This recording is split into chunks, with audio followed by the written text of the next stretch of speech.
তারিখটারে আমাকে ছেলে অপহরণটা সাকসেসফুল হয়ে গেছে। খুব গরিব মানুষ, তাই ছেলেটা নিয়ে খুব টেনশন আছে। আর এই দাঁড়িয়ে দিলে একটু হাঁটবে না, বসে পড়বে। হাঁটতে অতটা পায় না, দম নিতেও পায় না, যে তুমি হেঁটে যাবে বা ছুটে করবে, সেরকম কোনো সিস্টেম নেই।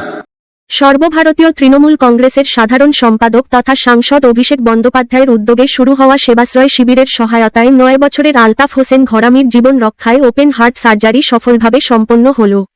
জন্মগত হৃদরোগে আক্রান্ত শিশুটির জন্য এই গুরুত্বপূর্ণ চিকিৎসা অত্যন্ত জরুরি ছিল, যা দরিদ্র পরিবারটির পক্ষে কখনোই সামলানো সম্ভব ছিল না।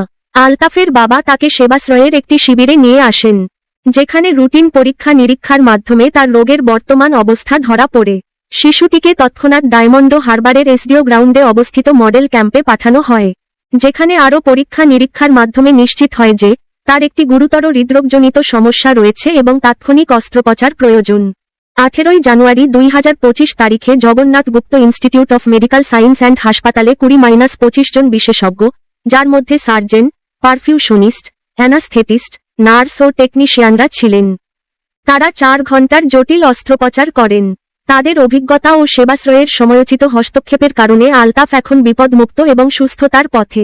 টাকা দিয়ে ক্ষমতা ছিল না যে অপহরণ করা হবে ছেলে, ওপরওয়ালা চেয়েছে বলে অভিষেক দা চোখ তুলে তাইকেছে আমার দিকে, আর ছেলের অপহরণটা করাচ্ছে, সাকসেসফুল করেছে। ছেলেও ভালো আছে, অথচ ভালো ভালো কথাও বলছে। গরিব মানুষ পাশে দাঁড়ায়, বলে না ভগবানের পিতায় একজন আছে, তিনি হলো সেই অভিষেক দা, পাশে আমাদের পেয়েছে। তারিখটারে আমাকে ছেলে অপহরণটা সাকসেসফুল হয়ে গেছে। গত 18 তারিখ বজবজের জেমস হাসপাতালে 9 বছর বয়সী আলতাফ হোসেনের ওপেন হার্ট সার্জারি করা হয়। আজ তাকে দেখতে যান অভিষেক ব্যানার্জি বজবজের Jagannath Gupta institute of medical sciences and হাসপাতালে। তিনি আলতাফের শারীরিক অবস্থার কথা জানলেন ডাক্তারের কাছে, পুনরায় আশ্বস্ত করলেন তার অভিভাবককে। তিনি সর্বদা নিজের সামর্থ্য অনুযায়ী তাদের পাশে থাকবেন বলে আশ্বাস দেন। বজবজ থেকে সংসদ ফেরার পথে মহেশতলা বাটা মোড়ে অভিষেক বন্দ্যোপাধ্যায়কে ফুলের তোড়া দিয়ে সংবর্ধনা দিলেন 34 নম্বর ওয়ার্ডের পৌরপিতা গোপাল সাহা। তৃণমূল সমর্থকদের মুখে শোনা গেল সংসদের নামে স্লোগান। মহেশতলা থেকে শেখ মনির রিপোর্ট, দুয়ারে সংবাদ।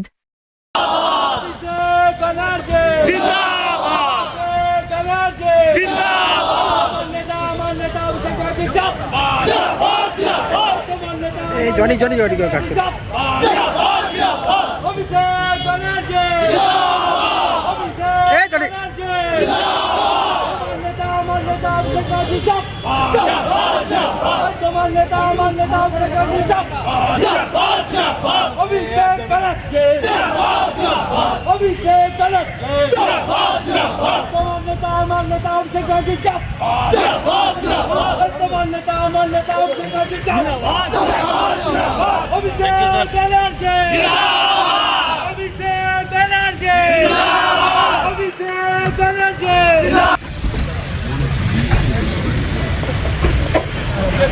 Öbür